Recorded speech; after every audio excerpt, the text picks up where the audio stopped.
The next day, the 4th of March,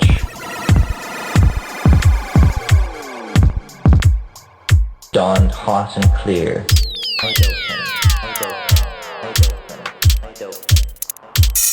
After we made breakfast, we did not tear down our fire as would have normally been the case.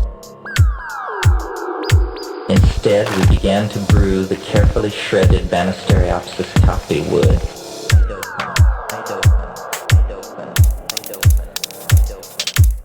The fire made from the gnarled and now sun-baked roots burned furiously. All afternoon long we cooked and said little. Dave and Vanessa were to join us for a light meal early in the evening, and then they had agreed to withdraw from the group.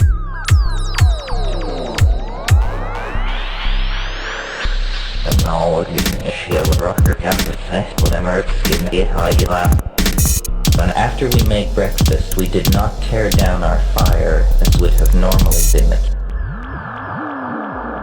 Instead, we began to brew the carefully shredded Banisteriopsis coffee wood.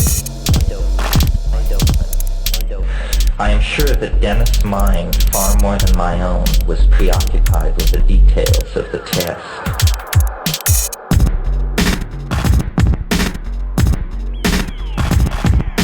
Instead, we began to brew the carefully shredded Banisteriopsis coffee wood.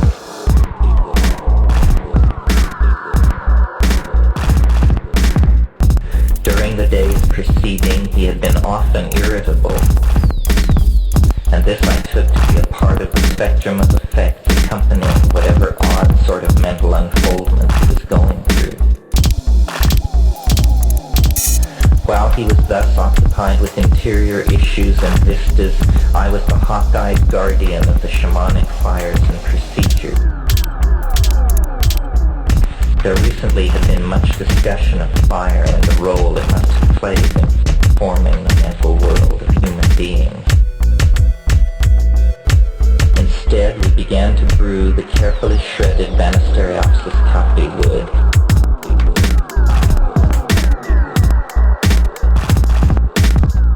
Once, as we sat staring into the campfire, Dennis had remarked to me that people have been looking into fires like this for thousands and thousands of years. The squeal of these coals is the release of ionized plasma, and into the flickering walls of waves of free electrons thus created, one can see into the past and the future. The fire is the place where the ideas come from. I was silent. I felt our ancestors then, seemingly present on the other side of the interface represented by the flame. What is happening to us? I asked myself again, but said nothing, silence seeming more eloquent. That evening's collective meal with Dave and Vanessa at our camp with the Yahe infusion cooling in the background was less than successful. For by now, positions relative to the phenomenon had polarized into irreconcilability. They arrived near the close of day and joined us in the hut for a smoke. Discussion led to an update and rehash of the experiment proposed for the evening. Dennis spoke.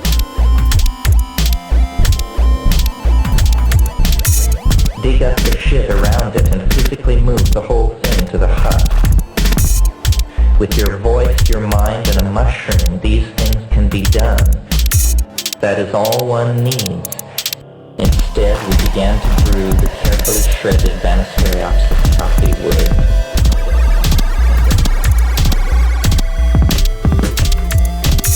Accelerators, all of that? No. With the energy that is hundreds of times less than the energy in an ordinary flashlight battery, one can probably rend space-time apart. Instead, we began to brew the carefully shredded Banisteriopsis coffee wood.